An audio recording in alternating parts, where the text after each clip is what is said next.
Hello students, I'm teacher Bea, and today I will discuss to you about determining the worth of ideas mentioned in the text listened to.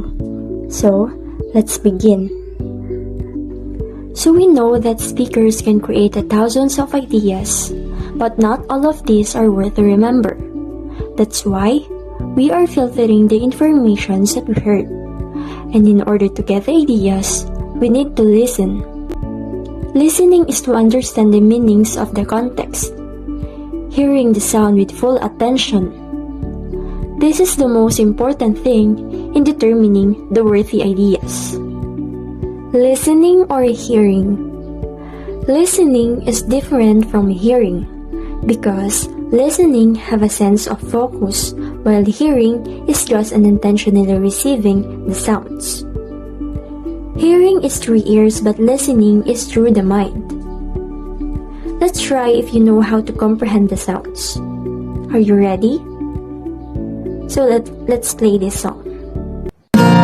People killing, people dying, children hurting, hear them crying. Can you practice what you preach? Would you turn the other cheek? Father, Father, Father, help us, send some guidance from above. These people got me questioning, where is the love?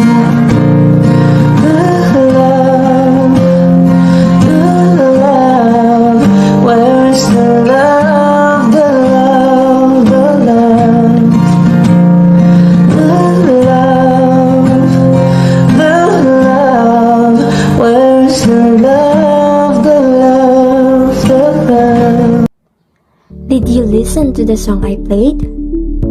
Or you just find it good because of the rhythm? What is the message of the song? If your answer is about violence, love, and acceptance, you're correct. Now you are a true good listener. Where is the Love of Black Eyed Peas is a song about love and acceptance. The overall meaning is that we should all love and accept one another regardless of race, color, or religion. Good job! Now you really understand what is hearing and listening. Now, let's move on how to get the worthy ideas of the text we listen to or how to listen. How to determine the word ideas mentioned in the text listened to. First is of course find and pay attention to the main ideas or the topic of the text. For you to be familiarized what the text is all about, or for you to understand what you are listening or reading. It's usually mentioned on the introduction of the text, or sometimes in the middle. As once you know the main idea or the topic of the text that you are listening, it's easy for you to follow the flow of the informations, or it will give you an overview of the text that you are listening to. Another way is to listen to keywords to help you remember details. You might want to take down important words. If you are listening to a narration or description, try to visualize the details. If you are listening to an exposition, try to understand the order behind the arrangement of the detailed sentences.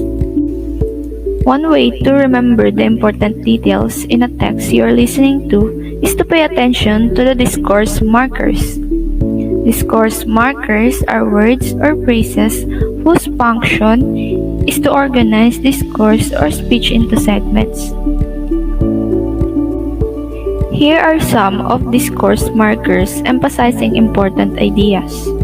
Above all, indeed, importantly, significantly, especially, always remember, in particular, notably, or take note, and bear in mind.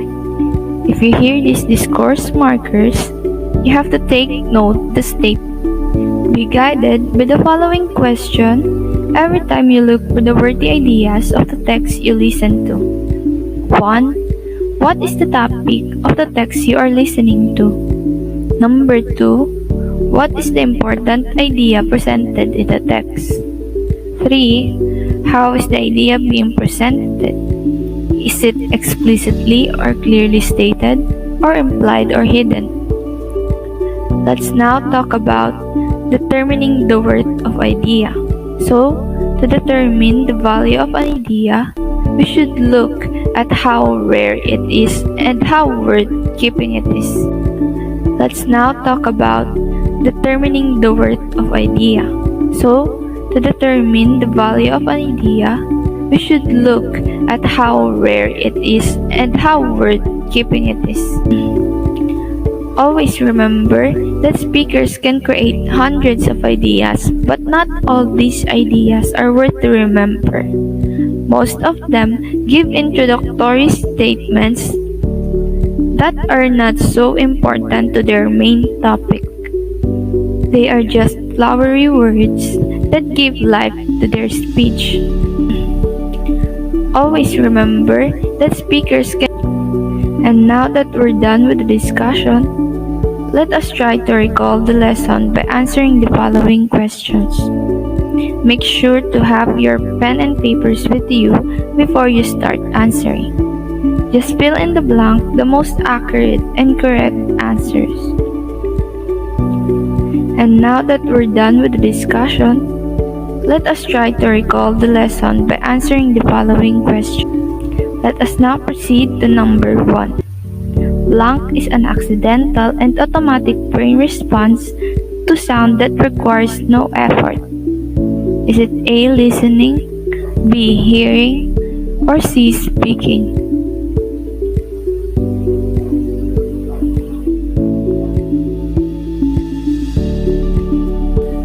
Let us now proceed to number 1. Blank. Number 2. Blank is purposeful and focused rather than accidental hearing of a sound.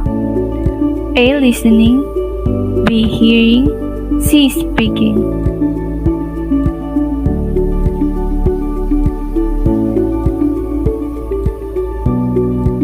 Number 3. Pay attention to the blank. A. Warning, B. Main ideas, C. Signs.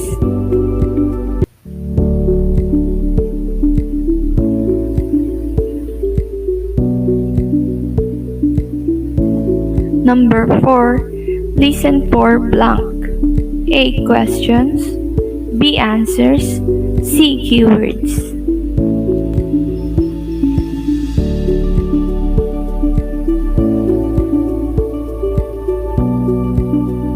And lastly, number 5. Blank are words or phrases whose function is to organize discourse or speech into segments.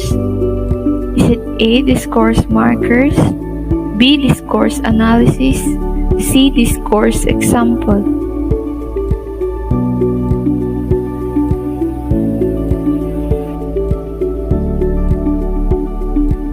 And lastly, number 5.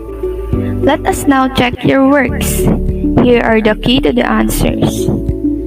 1B, 2A, 3B, 4C, and 5C.